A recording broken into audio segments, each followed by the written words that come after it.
Здравейте, уважаеми зрители! Аз съм Минчо Христов, вие сте с предаването "Премълчани истини". Днес мой гост е журналистът Григор Лилов, с който ще говорим за неговата нова книга, която се казва "Дуел", но ще се спрем, и аз държа на това, на финансовата ситуация в България, това, което става в момента в българските банки. Преди да започнем нашия разговор, добре дошъл, господин Лилов. Добре заварил. Добър вечер на зрителите. Аз ще си позволя да взема няколко минутки на водещия, за да спомена някои от важните неща, които се случиха. За мен най-важното, уважаеми зрители, е, че един български гражданин, един обикновен български гражданин осъди Булбанк да му върне 4677 лева, заради това, че Булбанк неправомерно му е повишила лихвените проценти. Присъдата е окончателна, не подлежи на обжалване и аз искрено поздравявам Пламен Стоянов и съответно Русенски окръжен съд, който постановява тази присъда.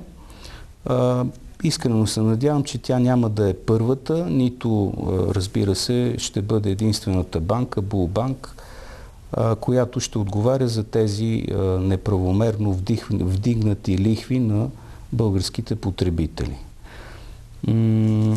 Булбанк е осъдена да плати 360 лева по съответното дело. Според агенция Off-News обаче, Булбанк няма никакво намерение да промени общите условия, заради които беше осъдена. Това мисля, че е грешка от страна на банката. В Испания, уважаеми зрители, проблемните кредити станаха 17,4%, малко над 17%. Испанския парламент се занима с проблема и въведе забрана банките да могат да изхвърлят длъжниците на улицата.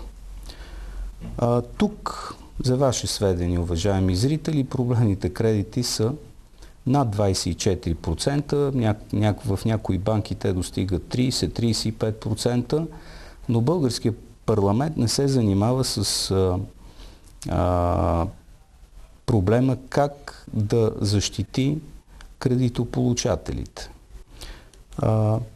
Пак ви казвам, Испания са 17%, и Испанския парламент се занима с проблема, тук са над 24% и българският парламент мълчи. Коментар оставам за вас.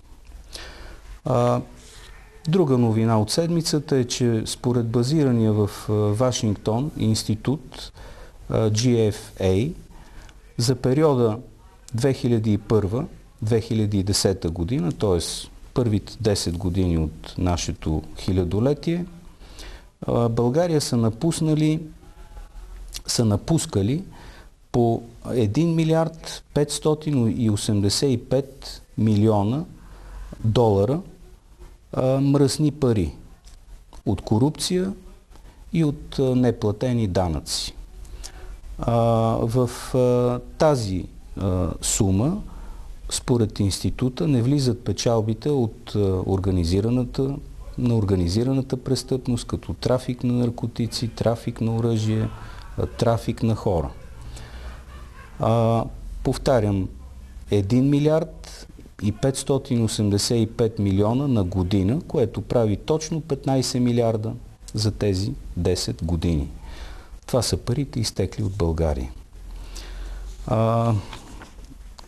Господин Лилов, ще спра до тук и ще ви дам думата да коментирате както това, което споменах, особено тази сума, която този американски институт, авторитетен американски институт, изнесе буквално преди дни. Каква е реалната сума според вас, която напуска България всяка година от кражби, от корупция, от спестени данъци? Реалната сума е много по-голяма, тъй като института е фиксирал само част от нея в официалния си доклад. Сега той е неправителствена организация, но тя е много авторитетна, а самия доклад, ръководителя на групата, който го е подготвил, е един от бившите главни икономисти на Международния валутен фонд.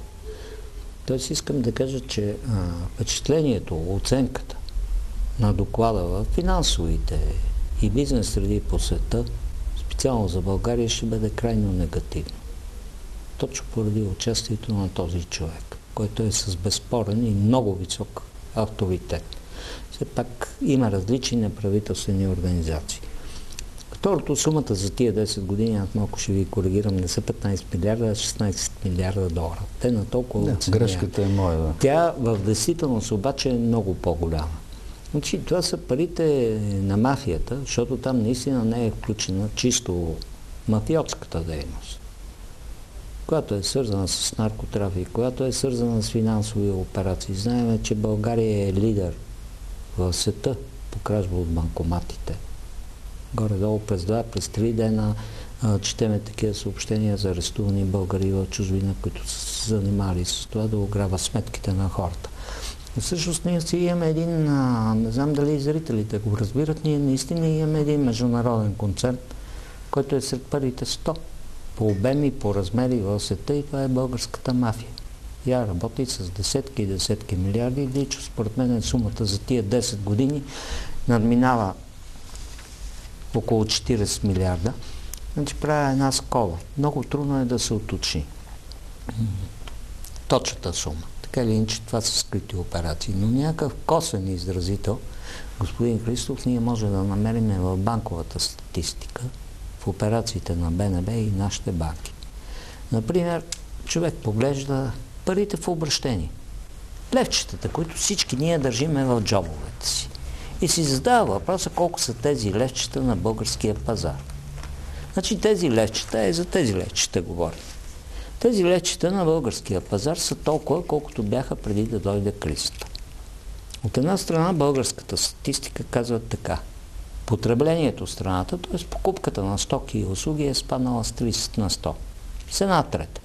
А от друга страна парите, които обслужат тези покупко-продажби, не са спаднали. Напротив, те вече достигат почти 9 милиарда.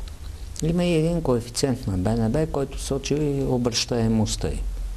Тоест банкнотата излиза от банката, от БНБ, да кажем, че това е БНБ, преминава през търговските банки, ето ги търговските банки, оттам отива в фирмите, фирмите плащат заплатата е тука и човека после отива при вас в магазина, купува си нещо и парите отново се завъртват през фирмата, банката в БНБ. Това е цикъла на обращение на банкноти. Като погледне човек този цикъл, изведнъж установя, че тези банкноти обслужат някакъв стокооборот в страната, който реално не съществува. Иначе би трябвало да бъдем в блестяща икономическа ситуация. Да няма безработица и хората да получават масово по 1500-2000 лева. Не случайно над 60 на 100 от парите в обращение са столевки. Мисля, че всеки от зрителите може да разбере колко често се срещат столевките на пазара и колко често се купува с тях. Точно това са операциите на сивата икономика, тази, която е свързана с контрабандата, с укриване на ДДС, на акцизи и на черната икономика. И аз би казал, че това е операция, която се насърчава от правителството. Защото човек отваря бюджета на Република България, гледа записите, които са там, примерно акцизи. Акцизи ще са върху бензина, върху дизела, върху горивото за котелни нужди, някои се отопляват по този начин. Акциза е върху цигарите, акциза е върху всеки алкохол. Акциза се дължи за луксозните вносни автомобили. За порите дори, ако щете. Гледа постъпленията и се замисля, защото постъпленията, като погледен човек, са разчетени. Така те са малко над 4 милиарда лева, че въобще не отговарят на това, което може да се събере. Защо го казва? Когато отидете на бензиностанцията и си купувате дизеловото гориво или бензина, вие плащате някаква сума, която е около 2,50. Нали така? 1 лев от нея акциза горе-долу. 6 милиарда литра. Само през бензиностанцията преминава. 6 милиарда лева. Бюджета се е записана на сумата общо за всичко. От алкохола и цигарите през горивата от 4 милиарда и нещо. Аз искам да кажа, че това е правителствена и парламентарна политика, защото този бюджет се обсъжда в парламент. Тоест близо 3 милиарда се крадат всяка година. Само от горивата. Само от горивата. Да. 2 милиарда само от горивата. От алкохола отделно. Да, за престъпността вече не говорим, защото там измеренията са и огромни. Те имат и политически, освен икономически измерения, и аз ще обясня защо. То се вижда по един косен индикатор за какви пари става дума. Ето при мене стои последната справка. Те излиза с няколко дни закъснение от БНБ. Не знам дали е възможно, господин Лилов, да го покажем на камерата за нашите нека зрители. Нека да видим. Така дали ще стане добре. Дали камерата ще го хване. Това е справката от БНБ, от валутния пазар. Не ченджи бюрата. Парите в брой, те се водят на друга справка. Това е междубанковия валутен пазар, т.е. търговията на банките с валута. Това е последната справка. Тя е ден по ден, 250 работни дни в годината. И горе, както виждате, пише обем купени, всеки зрител може обем да продадени, от интернет. Отдолу с жълтичкото сме фиксирали сумите. Те са по различни валути, изброени са количествата на валутите и отдолу всичко е преизчислено в евра. Може ли да ги споменете сега? Ами зрителите ги виждат. Да. 1 милиард 230 и 9 милиона и така нататък 695 купени евра и 1 милиард 280 милиона продадени, или обратното беше, трябва да видя самата справка. Да, точно така. Купени 1 милиард 239 милиона евра и продадени 1 милиард 280 милиона. И това е само за един ден? Това е всеки ден. Това не е само за един ден. Това е всеки ден, 250 работни дни в годината, прави над 300 милиарда долара годишно, които се въртат на фона на умрялата ни икономика. При това се въртат само на един пазар, защото има още няколко. Има пазари на ценни книги, има пазар, който е кеш, този, който преминава през ченджи бюрата, който също не е малък по обеми. Как обяснявате това? Не е ли това една огромна перачница на пари? Ами аз... Купуват се, продават се... Аз за това говоря за суми от над 40 милиарда, които са изтекли от България. Всъщност в този обем, който е официалният обем, той е фиксирал много точно. Най-точната статистика в България не е статистиката на Националния статистически институт, на който и да е банковата статистика. И всички икономисти, и финансисти, и експерти предпочитат да работят с нея, защото тя е относително най-точна. Точно в тези данни е фиксиран обема на престъпната дейност в България, която е на всякакви равнища, от укриване на ДДС до заработки от проституция, от незаконен хазарт и от какво ли не. Проблемът е, че цялата тая престъпност и този огромен поток от пари, който безспорно политическите елити в България са заинтересовани, и то кръвно, защото става дума за много и много милиарди, а от тях падат комисионни. И комисионните не са никак малко. Но дори 10 на 100 комисионна е 4 милиарда долара. Дори 10 на 100. В случая комисионните обикновено са между 20 и 35 на 100. Тоест говорим за над 10 милиарда. Води до тежки и драматични политически последици. Въпросът е откъде влизат тези пари? Ами влизат от всякакви кътчета по света. Влизат тук, минават през престъпната дейност, изпират се в финансово-брокерските къщи, оттам през банките, където ги колосат и след това отидат в данъчните райове и ушворните центрове по света. Те не остават в България. Ако оставаха в България... чистички и препрани. Да, и колосени. Избелени, колосени и, както се вика, изгладени. Ако оставаха в България, може би това ще да бъде на фона на всички негативи, едно положително обстоятелство, защото щяха да работят за българската икономика. Значи те не работят за българската икономика, те излизат от България, а заради комисионните от тях ние се оказваме в една ужасна ситуация. Примерно, световната класация за демократични държави изпаднахме на 43-то място. Все пак Европейския съюз няма 40 члена. Нас ни сравняват с страни от типа на Гана и Сия, да не говоря, които са възникнали много по-късно, отколкото България, и като нация, и като народ. Класацията на Световния икономически форум в Давос, който е най-авторитетната световна бизнес и финансова организация, България навсякъде е отстъпила назад, във всички класации. Там са 140 показатели, започвайки от образованието. Аз ще дам само един пример. Говори се, нали, и това е алфата и омегата на това управление. Магистралното строителство, строителството на автобани, инфраструктурата. Запитайте ме тогава защо този форум класира България на 126-то място в света. През 2008, на 121-во място в света. А през 2008 година, преди да се роди пропаганда, мехур, балон или какво да го нарека. Преди 4 години? Да, бяхме на 116. Значи получава се някакъв парадокс. Правителството се хвали, че строи магистрали, а в оценката на международните инвеститори, на световния политически и делови елит, ние сме отстъпили от 2008 до 2012 с 5 места назад. Тези пари компрометират и самата България като държава. И тази книга е точно заради това. Заповядайте. Защото когато говориме, например, за атентата в Бургас, всъщност ние не говориме за тероризма като някакво религиозно явление, за тероризма като някакво етническо явление, защото има етнически, има религиозен, има всякакви видове тероризъм. Ляв, десен, фундаменталистки тероризъм, фашистски тероризъм, това, което видяхме и което се случи в Швеция, където, нали, онзи неонацист застреля десетки хора. Говорим за тероризма като икономическо явление. Защо? Защото в България точно тези краища влизат десетки милиарди. Най-малкото и 1400 джамии по 2 милиона или 1,5 милиона всяка. Само това прави 3 милиарда, които са пристигнали кеш тук и са изпрани и точно от такива източници, свързани с фундаментализма. От някои ислямски държави. Да, и това вече докарва до парадоксите, че българското правителство, и затова съм написал тази книга, и затова съм кръстил дуел, защото това е тежък дуел.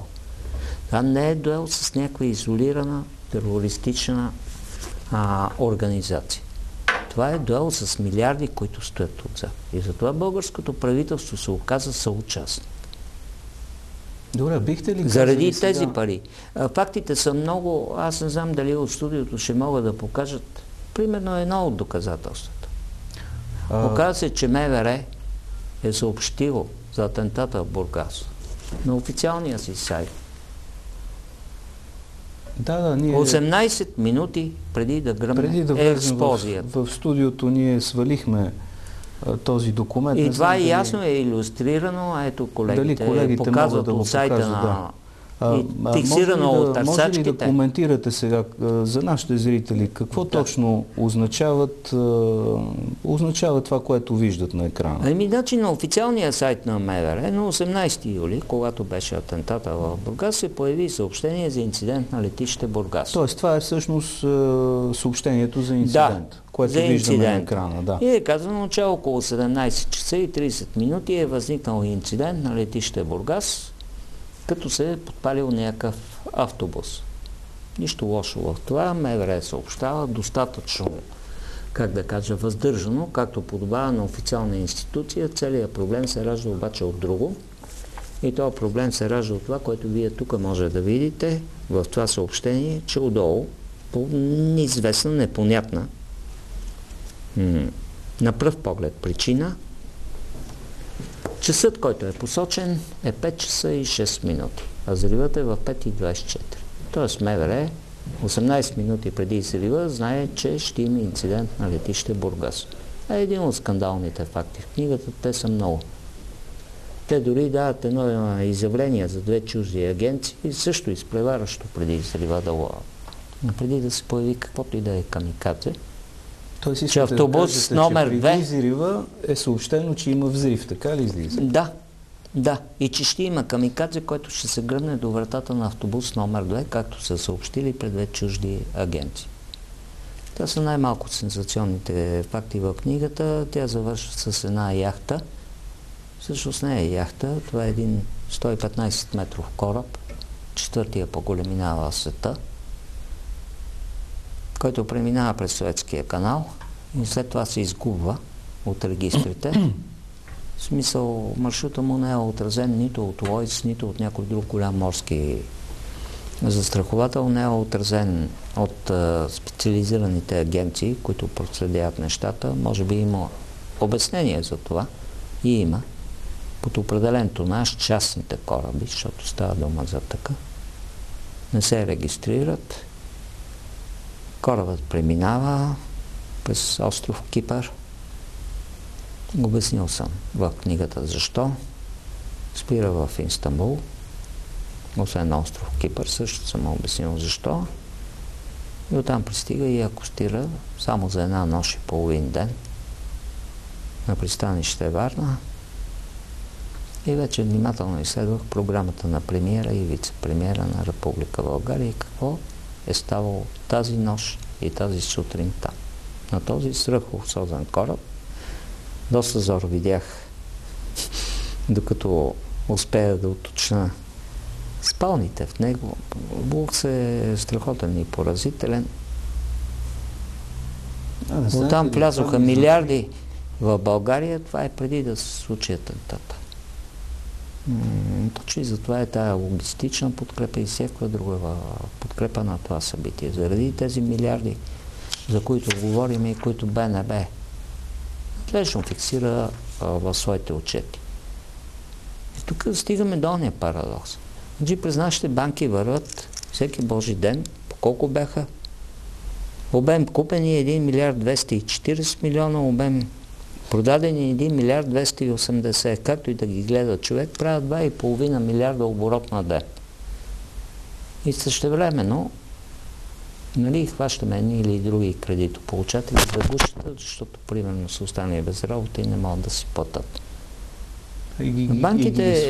Банките може би силно ще прозвучи, но банковата система в България значима част представлява звено и то много важно от структурите на организираната престъпност в България. Аз поне така мисля. Има редица банки, на които ако човек бръкне, може да попадне на всякакви неща. Отношението им към гражданите на тази страна също е потресително. Значи, разбирате ли, господин Христов, от една страна се твърди, ето нашите рейтинги са добри. Ето Стандарт Пурс потвърди рейтинга на България. Има световна криза, този рейтинг при Стандарт Пурс от 2008 година не е паднал надолу, за разлика от други страни. Ама лихвите се качиха. Едното противоречи на другото. Не, те са най-високите в цяла Европа, включително по-високи от Албания и от други страни извън Европейския съюз. Тоест, или банковата ни система е стабилна, или банковата ни система е крайно нестабилна, но нас ни лъжат с приказки, че е стабилна. Тоест не стига, че перат това огромно количество пари. Проблема е точно... Но и хващат за гушата и българския кредитополучател. Проблема е точно в това. Те перат огромно количество пари и реално се издържат от тези пари. Защото така затиснаха кредитополучателите, че практически това е 4 на 100. Официално кредитите не се плащат. А реалната сума е реалната цифра е доста по-голяма. Защо казвам, че е по-голяма? БНБ на 2 пъти сменя през последните 2 години методиките, по които се изчисляват лошите кредити. И вече те така са променени, че окончателно един лош кредит се обявява за такъв, след като почти 1 година не е плащано по него. А преди това беше след 3 месеца. Там има различни степени, как да се изразя, на лоши кредити. Целта е да се скрие реалната картина. И цялата система се крепи на 2 неща. Че от останалите, що годе, читави икономически субекти в България, фирми и граждани, се отдират по 10 коши, като за последно, и същевременно цялата система се крепи на тези нечисти пари, които обаче само са временни. Те преминават от тук, държат поне формално някаква стабилност. Защото временно са в сметките на нашите банки. Но утре ги няма. Това нещо, което икономистите и финансистите по света наричат горещи пари и което е най-опасното. Защото при най-малкият знак за опасност или нещо друго, те моментално на секундата побягат. И повярвайте ми, тогава ще се отзовеме в ситуация, която е по-лоша и от гръцка. А тези пари се оказват, че вече поръчват и политиката на България. И вътрешната, и международна политика на България. И точно това роди атентата в Бургас, това роди и моето разследване и книгата, която написах до. И това са много страшни неща, защото ние сме членки на Европейския съюз, членки сме на някакъв цивилизован съюз. Или поне такъв се представя. Като Европа. Членки сме на НАТО. Изведнъж се оказа, че сме се вързали с някакви доста тъмни интереси, които дори не са между държави. Разбирате ли? Неизвестни пари от неизвестен източник, пряко съучастие на правителството в тероризма, между прочим не е само правителството, има забъркани и български политически партии.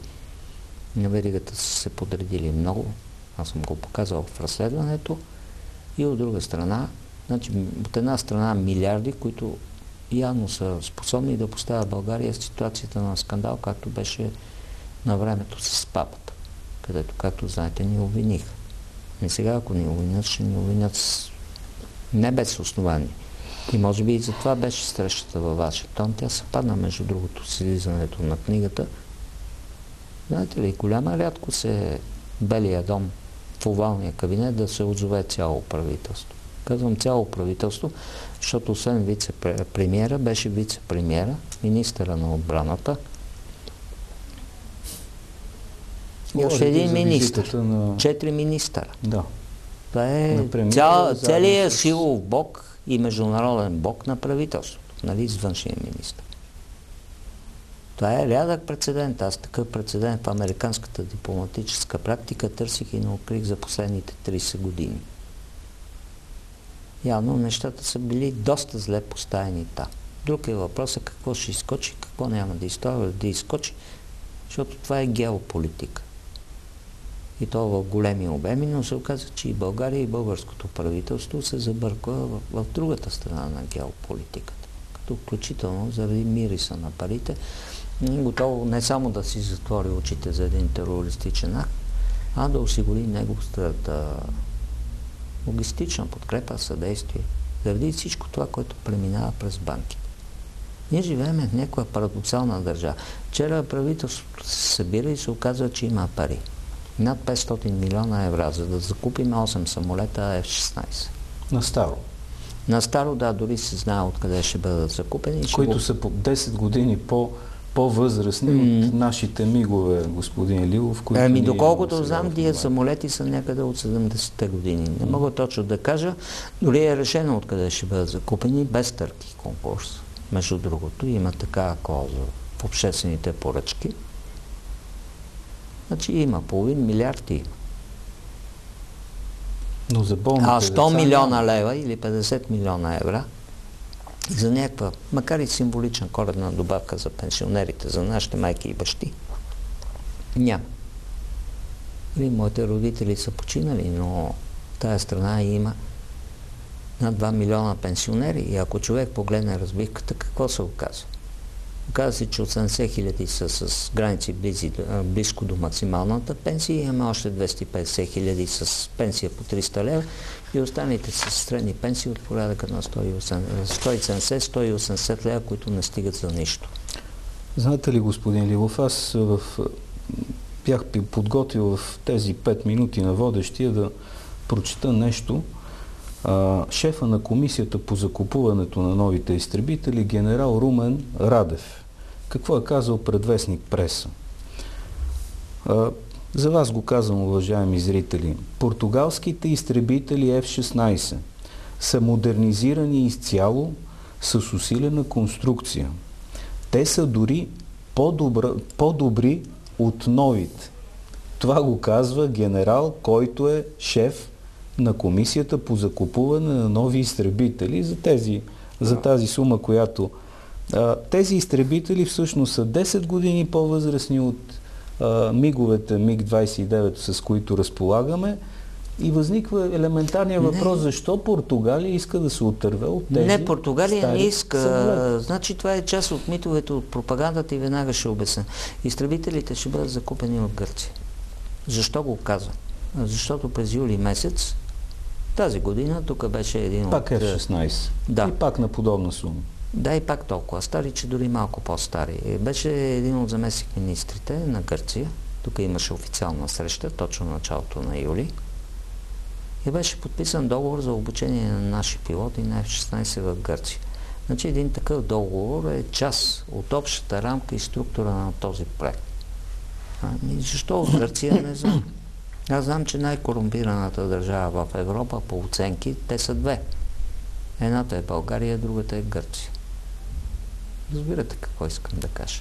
Не ви ли се струва, че в момента тъкат преговори за комисионните между Гърция и Португалия и се блафира между тези преговори, две страни? вероятно... Кой ще даде по-голямата комисиона, за да бъдат закупени тези самолети? Аз мисля, че след като правителството излезе с такова решение, преговорите вече са завършени и комисионните са определени. Това е личното ми мнение.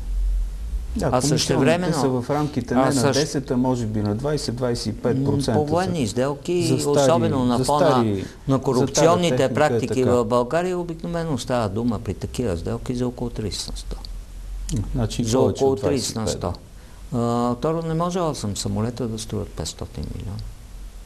Дори и нови. Дори нови. Чакайте, това не е F-22, он е невидимия, свръхзвукови и така нататък. Цената на един такъв изтребител на ново, говоря чисто ново, от порядъка на 18-20 милиона. 8 по 20 милиона прави 160. Айде заедно с подготовката на пилотите, комплект, резервни части и всичко останало 200 милиона. Тук говорим за 500 милиона. Нека да отворят, той се произвежда, нека да отворят General Dynamics, който е производител, и да видят каква е офертата за закупка на чисто нови самолети. С всички екстри. Заедно с гаранционната поддръжка за следващите 10 години. И ще се окаже, извиняйте, ще се окаже, че 8 изтребителя, чисто нови, заедно с гаранциите, поддръжката, обучението на пилотите, резервните части, всичко за 10 години напред, струват общо 205 милиона. Аз вчера го отворих сайта, за да видя. Значи затова ли господин генерал Румен Радев твърди пред преса, че старите били по-добри от новите? Сигурно, защото трябва да покажем, че някаква таратайка струва 2 пъти по-скъпо, отколкото чисто нова кола. По-модерен, да. Това излиза. Точно това излиза, но това ние по този начин генерал. закупихме и едни белгийски фрегати, и да не давам други примери. Да, с които се чудим какво да правим, между другото. И да не давам други примери, но господин Христов, всичко в тая страна е далавера. Единственото, което не е далавера, е това, което смъкват като кожи от гражданите. И вие го виждате. Аз искам именно натам да насочим разговора, тъй като започнахме с банките, но аз си донесах, извадих от интернет част от закона за потребителския кредит. Не знам дали има възможност да го покажа на камерата. Ето го, ето я страницата. Аз ще ви го прочета всъщност. Член 33, член 34, алинея 5. Кредиторът няма право да променя служебно валутата, в която е уговорен първоначално кредита, съответно остатъка на кредита. Казвам го за уважаемите зрители, защото това е една поправка, която аз лично съм внесъл и аз лично съм прокарал в закона за потребителския кредит, която означава следното, господин Лилов, че ако вземеш заем в левове, банката не може служебно, без да те пита, без да иска твоето съгласие, да ги превалутира. Да, това е основно правило в икономиката, в правото. Тоест, ако се случи нещо с валутния борд, на където върват нещата, между другото, като гледаме всички тези цифри и лошите кредити на банките, тези проблемни кредити, които надминаха 24%, българските кредитополучатели да не могат да бъдат, не може от тях да им бъде искана валута. Примерно, взели са 10 000 лева, утре банката може да им изпрати едно писъмце и да иска 5000 евро. Да. Това е забранено, уважаеми зрители. Все още е в сила тази поправка, която лично съм внесъл с госпожа Стела Банкова двамата. Така да, вие на времето много се борихте закон за потребителски кредити, но има една разлика, защото потребителските кредити са защитени. Всички останали обаче са незащитени. И те не са толкова защитени, господин Лилов. Ще ви кажа защо. Защото няма срок за изплащане. Съответно този фонд за гарантиране на влоговете пише в закона, при фалит фонда за гарантиране на влоговете започва изплащането не по-късно от 20 дни. Може да е 5 години, може да е 10 години, хората ще чакат. Но искам да ви обърна внимание на нещо, което извадих от сайта на една банка, умишлено няма да я цитирам, защото не е единствената, от общите условия, в член 25. Кредиторът има право, т.е. банката има право при настъпване на форс-мажорни обстоятелства, застрашаващи банковата или финансовата система на страната, да превалутира кредита, остатъка от кредита, ако приложи лихвения процент за съответния вид кредит в съответната валута. За промяната кредиторът, т.е. банката, уведомява кредитополучателя по реда на точка 9 и така нататък. Уважаеми зрители, ето ги общите условия, аз съм ги подчертал. Член 25. Обръщам се към българската прокуратура, господин Лилов. А защо към прокуратурата? За да разследват тези общи условия на банките, тъй като в Закона за потребителския кредит ясно е написано, че това е забранено. И обръщам се и към не само това, господин Христов, това е забранено и въобще в търговската практика, бизнес практиката, навсякъде е забранено. Би трябвало, ако ние имаме нормална правораздавателна система, абсолютно всеки кредитополучател, който се е подписал под тези общи условия, между прочим, те не би трябвало да са валидни, след като в закона колко бяха ясно... банките в България? Май 32, с последната 33. Само 3 нямат такава клауза. Останалите 3 си я включили. Между прочим, показва как банките, българските банки оценяват дейността на българското правителство. Нищо, че то нали е достатъчно мръсни пари. Знаете ли каква е гаврата, господин Лилов, че в Закона за потребителския кредит пише следното. При фалит на дадена банка, валутните депозити ще бъдат изплащани в левове по курса от първоначалния ден на плащането. А тук са записали, че във всеки един момент банката има право да каже твоите 10 000 лева, аз дори не бих казал 5 000, не са дори 5 000 евро, защото те са си запазили правото да определят курса и деня, в който ще ги превалутират. Значи може към даден момент да са малко повече, може и да са малко по-малко.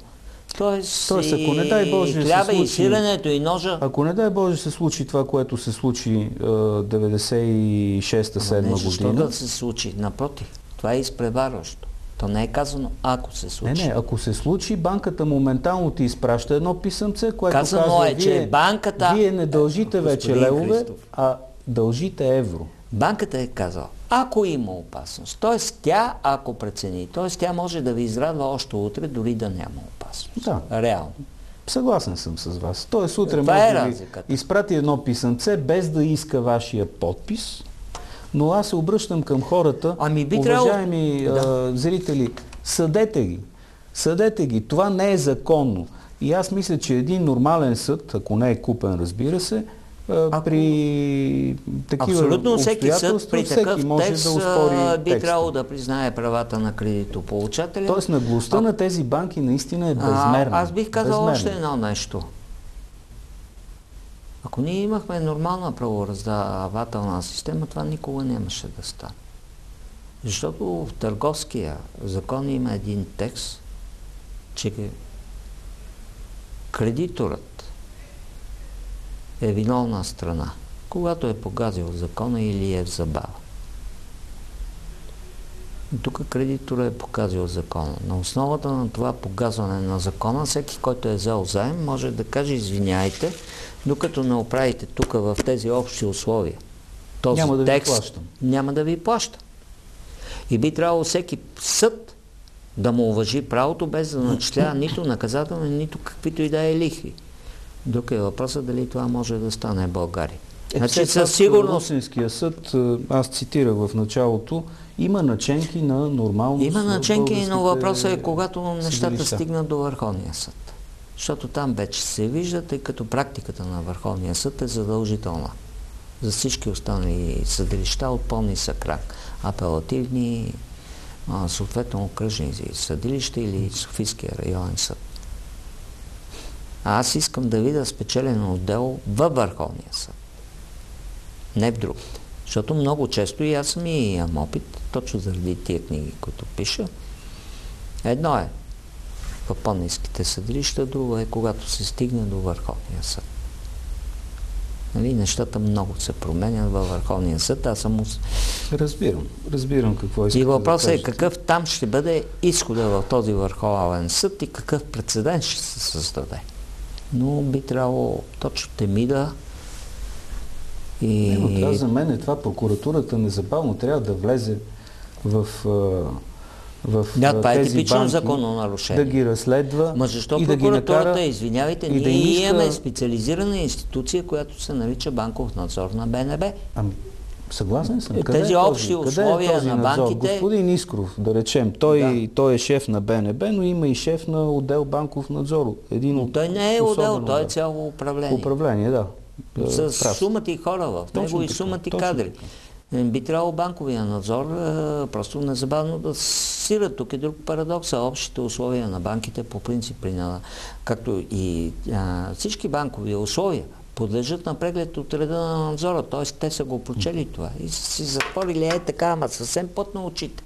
За да не го видят. Аз нося закона, точката, която съм вкарал, член 34, алинея 5, всеки може да го извади от интернет или от закона за потребителския кредит. Стои тук, общите условия стои точно противоположното. Каква е тая наглост? Каква е тая наглост на банките? И закона за задълженията и договорите ясно се казва, че се дължи връщане само на това, което е взето. Значи не можеш да вземеш левове и да връщаш евра или долари. Както и не можеш да вземеш, например, евра, да връщаш долари. Освен ако двете страни не се споразумеят помежду си. Тук са си го написали. Ами да е само това в финансовата система, на мен просто не ми се говори за това, което остава и в нея, и в българския бюджет. Аз искам да се обърна към зрителите и да им кажа, че това не са маловажни неща. Тези неща касаят дори хората, които нямат никакви заеми и никакви влогове, т.е. нямат взаимоотношения с банките. Защо? Защото банките както върват, раздавайки необезпечени кредити, увеличавайки този огромен процент на необслужваните кредити, със своята политика. Разчитайки все повече на прането на пари. Да. Обаче това са пари, точно които така имат много добри счетоводители. Днеска ги има, утре ги няма. Да, точно така. Всичко това ще доведе до една криза, на която бяхме свидетели, подобна на тази 96-7 година с фалити на банки. Тогава заинтересованите лица, които са кредитните милионери, ще спечелят огромни пари, а всички останали ще загубят. Но ще загубят и тези, които нямат пари в банката. Да, защото лева ще се обезцени драстично, средната заплата от 700 лева ще падне на 200 или на 300, прощавайте, от 350 евро, колкото е сега, ще падне на 100 или 150 евро, говоря в евро. Това ще се получи. Тоест, ако късмета падне на 150 евро, при предишната криза знаем, че обеценката беше... 3-4 долара беше една пенсия. Помним. Не, тя накрая стигна до 3 долара пенсията и до 10 долара заплатата. Когато беше пика на кризата. Боже, но с тази политика, тази грабителска политика на българските банки, те тикат нещата натам. И най-парадоксалното е, че заинтересованите лица са големите кредитополучатели. Техните кредити ще бъдат обезценени, те ще връщат обезценени кредити, докато всички останали цялата политика, извинете, в България е мутренска. Ето сега общественото осигуряване приеха закона за бюджета на Република България. Стана дума за акцизите. Тоест още с закона за бюджета е планирана, как да кажа, далаверата. Сивата, черна икономика. Приеха закона за общественото осигуряване. Там се превеждат субсидии, не стигали и парите за пенсии, както обясни Борисов, нямаме пари за пенсии, иначе половин милиард имаме, за да платиме изтребители за 200 милиона.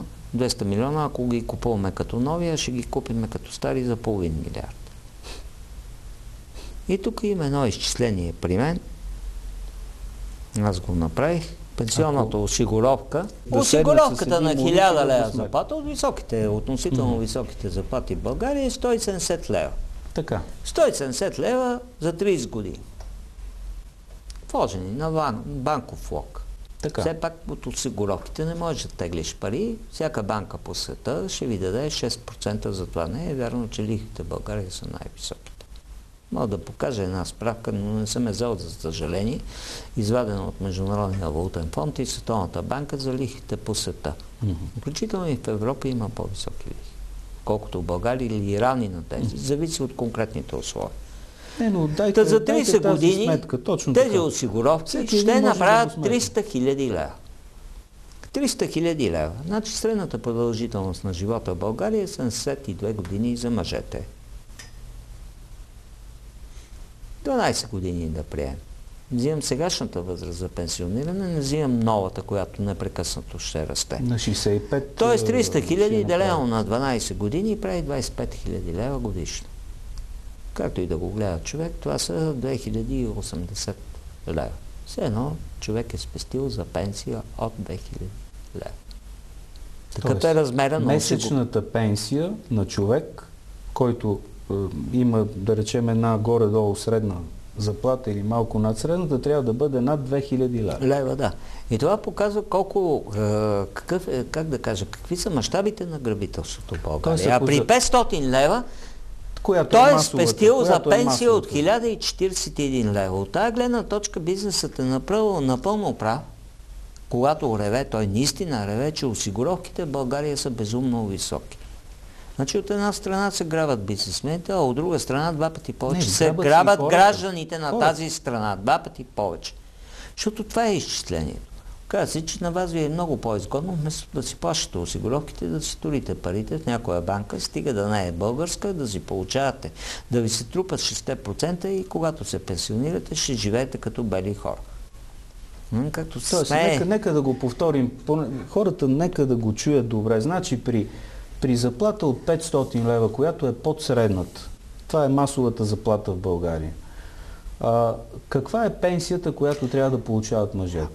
За една година ще се съберат около 160 хиляди лева, което означава, че за 12 години съобразяваме с средната продължителност на живота в България и сегашната пенсионна възраст, би трябвало сумата, която той получава месечно като пенсия, като доход, както ще го наречете, да е 1041 лева. 1041. В момента има таван на пенсиите 700 лева, за 500 лева човек ще получи реално минимума, който е малко над него. И къде отиват тези пари? Защото аз съм извадил и още една новина. Социалното осигуряване като една бездънна яма. Не е всичко става. И аз си мисля, че крайно време... Тези частни пенсионни фондове, например, които направиха принудителни частни пенсионни. Знаете ли, един мой приятел така се шегува, добрият гражданин на България, добрият данъкоплатец, работи до 69 години, каквато е идеята да стане пенсионната възраст, и умира Няколко месеца след като се пенсионира. Това е идеалният вариант за България, за българската олигархия. И то с това здравеопазване, явно здравеопазването ни е на такова ниво умишлено. Не само политиците умишлено го правят така, за да могат пенсионерите да живеят по-малко. Ние сме страната, която е с най-висока смъртност в Европа. Казвам в Европа, не в Европейския съюз. И с най-ниска продължителност на живота. Дори една Молдова, бивша Съветска република, които се считат, че са много зле, далеч по-зле от България, с много по-тежки проблеми на прехода и с по-висока средна продължителност на живота. Тоест ще се окаже, че наистина този план, а то явно е план, пенсионерите да умират преди да се пенсионират, а да внасят примерно 40 години своите вноски, ще се окаже. Значи аз това го чух на времето през 1995 година от един политик, няма да цитирам името му, просто защото не мога да го докажа, нямам запис. Но той доста цинично тогава се изрази. Работех в редакцията на Вестник Труд. Погледна така и много каза, тези проблеми ще ги решиме, като посмалиме количеството на пенсионерите 2 пъти. Те тогава бяха 3 милиона и 600 хиляди, а дори не 2 пъти, 3 пъти. Като станат 1 милион, няма да има проблем. С липсата на здравна помощ, с липсата на болници, с превръщането на здравето. И те наистина, тогава бяха 3,5 милиона, сега са 2 милиона и 200 хиляди. Той са редуцирали количеството и редуцирането ще продължи. Това е политика на геноцид. Тя се изразява във всичко. Тук имаме някакъв мутренски стил на управление. Значи мутрата има един тефтер, както казва Вица, на който от едната страна на този тефтер пише взех, а от другата страна пише дадох. Дадоха ми. Това е. При него няма дадох. Няма дадох. Това е стила на управление в България и ние го виждаме по всичко. Ние го виждаме по бюджета, виждаме го по здравното осигуряване, което го съсипаха. Между прочим, Дянков прибра парите в бюджети. Какво стана с тези пари? Вече ги няма. Виждаме го по пенсионното осигуряване. Виждаме го по щедрото харчене. Той открадна и от здравните вноски. Където нов изтребител струва 25 милиона, а също те се оказа 500 делено на 8. Се оказва, че те искат да го купат за стария изтребител. Новия за 25, а стария за 43 милиона. Това е. Виждаме го дори по това, че те заради парите са готови да направят това, което ни вкарва в международен скандал. Значи става дума за международен тероризъм. Нека да не забравяме, че международният тероризъм вече е престъпление, което се преследва навсякъде и то е изключително сурово по света. Значи България, много хора забравят, ние сме износител на тероризъм. Ние имаме участие в атентатите в Испания. Българин, който беше освободен от българските власти, който достави оръжието на терористите. Там загинаха над 1000 души, включително българи. Имаме участие сега последния атентат в Ливан. Имаме участие, както се оказа, на атентата на летището в Москва преди 2 години. Тези, които арестуваха в Чехия. Това са страшни неща. Не, защо го казвам? Аз препоръчвам хората да господин Христов, защо го казвам? Защото хората не си дават сметка. Ще кажат, хубаво, това е някакво идиотско разследване, както ще да го нарека. Той е достатъчно сериозен, между прочим, за атентата в Бургас. Просто времето ни свърши. С тероризма се воюва с бомби. Аз вече съм ужасен. Не само, че ни вкараха на дъното на мизерията. Утре могат да подложат България и под бомбите на света. Това се страхува. Да. Нали, звучи много силно. Но... че това трябва да е и обращението към нашите зрители да не допускат. Нека да не допускаме убийци, които убиват българския народ с бедност, които го убиват с мизерия и които накрая са готови и да го вкарат в режим на международни санкции. Защото тогава наистина ще стане страшно. Нека да завършим тук, господин Лилов. Аз си запазвам правото, ще ви поканя и друг път да поговорим вече конкретно за книгата. Не ни остана много време.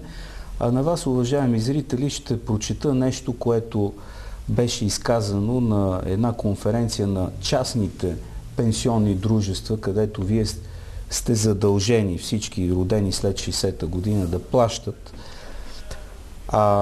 частните пенсионни дружества твърдят, че може да се окажат в невъзможност да изплащат бъдещите втори пенсии заради, забележете, прекалено многото рискове.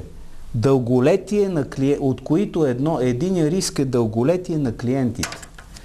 Ще завърша с това и ще ви призова, уважаеми зрители, да помислите за тези хора, българските политици, тези частни пенсионни фондове, които ни дерат всеки Божи месец. Всичко добро!